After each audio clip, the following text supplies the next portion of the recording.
साथियों नमस्कार। इस वीडियो में आप सभी का बहुत बहुत स्वागत है। साथियों आज की वीडियो में हम देखने वाले हैं कि वे छात्र जो परीक्षा देते समय ये कहते हैं कि ये प्रश्न हमें अच्छे से आ रहा था, लेकिन जब उसका उत्तर घर आकर चेक करते हैं तो ये कहते हैं ये पता नहीं कैसे गलत हो गया। तो आज इस वीडियो में वही हम चर्चा करने वाले हैं कि ऐसे प्रश्न जो आपको आ रहे होते हैं लेकिन फिर भी अंततः उनके उत्तर आप गलत करके आ जाते हैं। तो इसी मुद्दे पर हम चर्चा करेंगे और इसका जो पहला समाधान है जो मेरी ओर से वो है कि पूर्व प्रभाव न हो। सबसे पहला पूर्व प्रभाव, इसका क्या मतलब है कि जैसे मान लीजिए कोई प्रश्न है, उस प्रश्न को आपने हल किया, हल करने के बाद दो स्थितियां होती हैं अधिकतर, या तो आप उसको सॉल्व कर देते हैं या उसको नहीं करते हैं। तो आप जो प्रश्न ये सही इसका उत्तर आपको पता है लेकिन फिर भी इसका आप उत्तर गलत ही कर जाते हैं, तो उसका एक असर पिछले प्रश्न से भी होता है। यानी कि जो प्रश्न आपको आ रहा है और आपने उसको सही किया है तो आप क्या करते हैं, थोड़ी सी स्पीड में आ जाते हैं कि हमारा प्रश्न अब तो बिल्कुल सही हो रहा है और आगे के प्रश्न भी बिल्कुल सही होते चले जाएंगे, तो इसलिए जल्द से जल्द हम प्रश्न पत्र को ही खत्म कर देते हैं।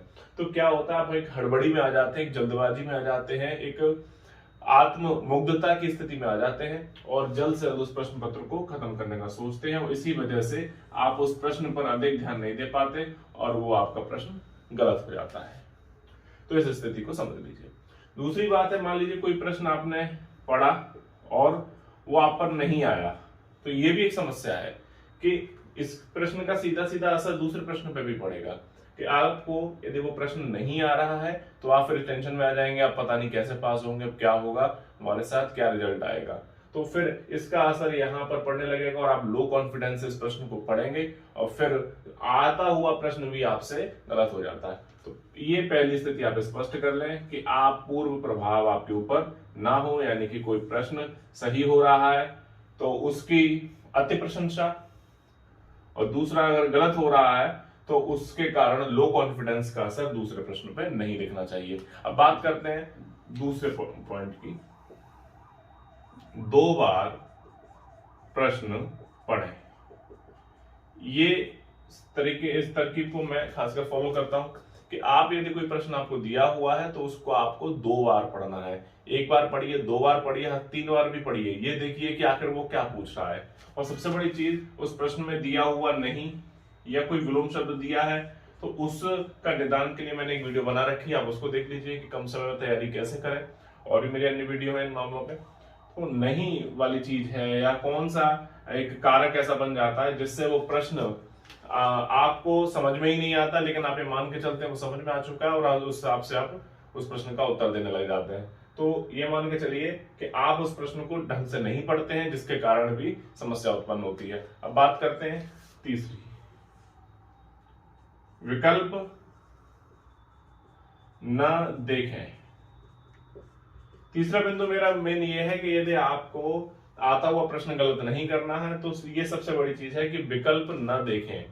तो आप जैसे मान लीजिए कोई प्रश्न है, जैसे कि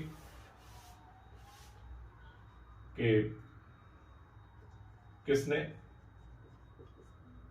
बंगाल की राजधानी मुर्शिदाबाद से मुंगेर स्थानांतरित की। तो पहला विकल्प है आपका, ये प्रश्न आईएएस में आ चुका है। मैंने काफी सरल प्रश्न लिया है वैसे, कि ताकि आपको तरीका समझ में आ जाए कि किस प्रकार से आपको प्रश्नों को हल करना है कि आए हुए प्रश्न भी गलत ना हो। दूसरा विकल्प, मुर्शिद कुली खां। तीसरा, सिराज उद दौला। और चौथा है मीर कासिम। तो ये प्रश्न है, तो विकल्प ना देखने वाली स्थिति थी। तो सबसे पहले आप ये करिए, इस प्रश्न को आप दो बार पढ़िए, किसने बंगाल की राजधानी मुर्शिदाबाद से मुंगेर, यानी कि आप ये भी देख लीजिए कि कोई शासक पूछा है, बंगाल की राजधानी पूछ रहे हैं, मुर्शिदाबाद से मुंगेर वाली बात पूछ रहे हैं। और स्थानांतरित की। तो इस पर विशेष ध्यान रखें। अगला जो था विकल्प न देखने वाली बात है कि ये कैसे वर्क करता है। सबसे पहले कि विकल्प जैसे आप देख लेते हैं तो प्रश्न पढ़ा नहीं, आपने विकल्प देख लिया, तो विकल्प क्या करता है, अपने को सही साबित करने के लिए आपके दिमाग में जगह बनाने लगता है।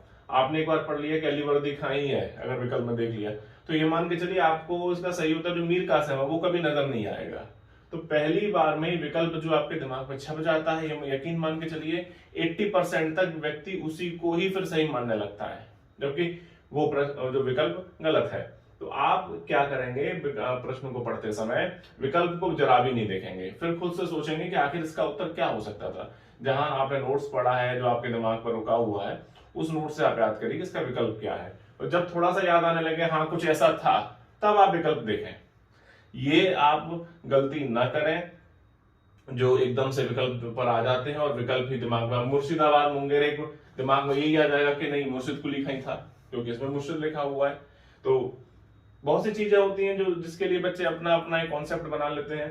अली वर्दी खां सोचते हैं, सिराज सोचते हैं, क्योंकि सिराज काफी ज्यादा चेंज करने वाला था तो वो भी सोच सकते हैं।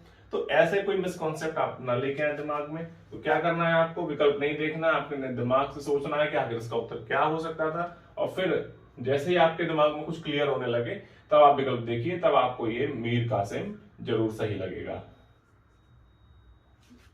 बिंदु है बताने का विकल्प क्यों गलत है, ये भी आपको फिर सोचना है। ये पूरा स्टेप वाइज एक मेरा तरीका है कि सबसे पहले आपको क्या ध्यान रखना था। नंबर 1 था कि पूर्व प्रभाव ना हो आप पर किसी प्रश्न का, उसके सही गलत होने का। दूसरा, प्रश्न को आपको 2 बार पढ़ना है। तीसरा, विकल्प नहीं देखना है, सीधा एक उत्तर सोचना है मन में, और अगर दिमाग में कुछ क्लियर होने लगे तब विकल्प देखिए। अब अगला मेरा जो पॉइंट है, विकल्प क्यों गलत है, यानी कि जब ये सही है तो अब आप ये सोचिए कि ये वाला विकल्प क्यों गलत है, जिसके कारण आपको इस चौथे विकल्प को सही करने में आपको एक आत्मबल प्राप्त होगा और एक कॉन्फिडेंस मिलेगा कि हाँ मीर कासिम सही इसलिए है। तो ये विकल्प क्यों गलत है। अली वर्दी खां क्यों गलत है, क्योंकि ये शुरुआत में आया था और ये अंग्रेजों के लिए सोचता था कि चलो उनको अपने क्षेत्र में जगह दे दो, उनको व्यापार करने तो, ज्यादा छेड़ेंगे तो ये मक्खियों की तरह है, मधुमक्खियों की तरह है, ये छेड़ेंगे तो ये हमें काट काट कर मार डालेंगे। तो इस तरह से आप सोचेंगे तो आप कहेंगे हाँ ये तो हो ही नहीं सकता। फिर इसके बाद कहेंगे मुर्शिद कुली खां, ये क्यों गलत है। तो मुर्शिद कुली खां तो शुरुआत में आया था, उसने राजधानी मुर्शिदाबाद ही बनाई होगी, तो मुंगेर क्यों स्थानांतरित करने लगा। तो इस तरह से आप ये कहेंगे। और ये शुरुआती व्यक्ति था, बंगाल में जो नवाबी का संस्थापक था, तो ये गलत मानेंगे। इसका सिराज ने जो राजधानी थी उसके काल में मुर्शिदाबाद थी, और उसके पास में उसने, ध्यान हो आपको कि सिराज ने कलकत्ता पर भी आक्रमण किया था जिसे वो अलीनगर बोलता था। तो उसके आसपास का रहने वाला व्यक्ति राजधानी स्थानांतरित क्यों करेगा, और राजधानी वो बदलते हैं जो अंग्रेजों से या किसी शक्तियों से डर जाते हैं। तो सिराज वो डरने वाला व्यक्ति नहीं था। तो ये सोचेंगे कि हाँ ये भी विकल्प गलत है। फिर सोचेंगे मीर कासिम ने कुछ सुधार भी किए थे, अंग्रेजों को शुरू में तो सिर पर चढ़ाया था लेकिन बाद में वो उनको सिर से उतारने लगा था, तो कह सकते हैं कि हाँ उसी ने ये किया होगा। ठीक, तो विकल्प क्यों गलत है, ये क्यों गलत है, ये क्यों गलत है, ये क्यों गलत है, ये आपको ध्यान देना है। इस कारण इस जो विकल्प को बल प्राप्त हो सके। पांचवा, सही विकल्प सही क्यों है। हालांकि इसका स्पष्टीकरण मैं दे चुका हूं, सही विकल्प सही क्यों है। फिर जब ये सोच लेंगे तीनों के बारे में, गलत क्यों है, अब फिर आपको अगला करना है कि मीर कासिम आखिर सही क्यों है। तो मीर कासिम के बारे में जैसे कि मैं भी बता चुका हूं कि उसने अंग्रेजों को काफी पहले सिर पर चढ़ा लिया था, काफी उनको लाभ दिए थे, लेकिन धीरे धीरे फिर वो अंग्रेजों से दूर हटने लगा और उसी के कारण उसने मुर्शिदाबाद यानी बंगाल से राजधानी मुंगेर यानी कि बिहार की तरफ कर दी। तो सही विकल्प सही क्यों है। तो इस तरह से आप ये ध्यान रखेंगे। ये पूरा एक स्टेप वाइज एक क्रम है, आपको बस इन्हीं सारे स्टेप को फॉलो करना है। लास्ट स्टेप और है मेरा, यहां लिख देता हूं कि सही गोला काला करें। अंत में समस्या ये भी हो जाती है कि यहां तक तो सब सही रहता है, लेकिन उसके बाद क्या होता है कि गोला भरते समय आपका जो सही विकल्प है वो नहीं भर पाते हैं। तो आप ये ध्यान रखें कि आप ये देखिए कि पहला प्रश्न है, चौथा विकल्प है, तो पहला उसमें देखिए ओएमआर शीट में, और चौथा उसका देख लीजिए डी कौन सा है या चौथा कौन सा है, तो उसको फिर आप कलर करिए। तो यहां भी ध्यान रखने वाली बात है कि अंततः आप ये भी गलत कर जाते हैं।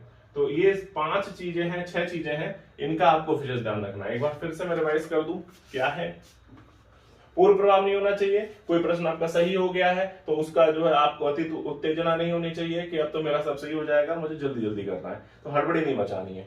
दूसरा, यदि वो प्रश्न गलत भी हो जाता है पहले वाला, तो लो कॉन्फिडेंस में नहीं आना है कि अरे अब तो मुझ पर कुछ हो ही नहीं रहा, तो वो भी नहीं रखना है। तो कोई पूर्व प्रभाव नहीं हो, हर प्रश्न एक नई शुरुआत के साथ हल होना चाहिए। दूसरा, प्रश्न को 2 बार पढ़ना है जल्दी जल्दी कि आखिर ये प्रश्न क्या रहा है, कहीं इसमें नहीं तो नहीं लिखा हुआ है, और इस वजह से प्रश्न जो है दिक्कत करने लगता है। इसके बाद विकल्प ना देखें, प्रश्न का उत्तर सोचते समय विकल्प पर ध्यान ना दीजिए जरा भी, क्योंकि विकल्प पर जब आप ध्यान देंगे तो वो विकल्प जो आपके दिमाग पे चढ़ जाएगा, तो वो ही फिर खुद को सही बताने की कोशिश करने में लग जाता है, आप भी उसी विकल्प के प्रभाव में आ जाते हैं, जबकि वो विकल्प गलत होता है। ठीक, इसके बाद है विकल्प क्यों गलत है। जो गलत विकल्प है उनके बारे में सोचिए गलत क्यों है, और जो सही विकल्प है तो उसके बारे में सोचिए सही क्यों है। जब ये सब कर लेंगे तो सही गोला काला करते समय भी आप विशेष ध्यान रखें। तो साथियों, ये थी मेरी वीडियो कि आपको आते हुए प्रश्न भी गलत नहीं करने हैं। इसको लेकर यदि आपका फिर भी कोई प्रश्न इस संबंध में छूटा हुआ है तो मुझे कमेंट बॉक्स में लिख भेजें, और आपको वीडियो कैसी लगी इसको लाइक करें, चैनल सब्सक्राइब करना ना भूलें।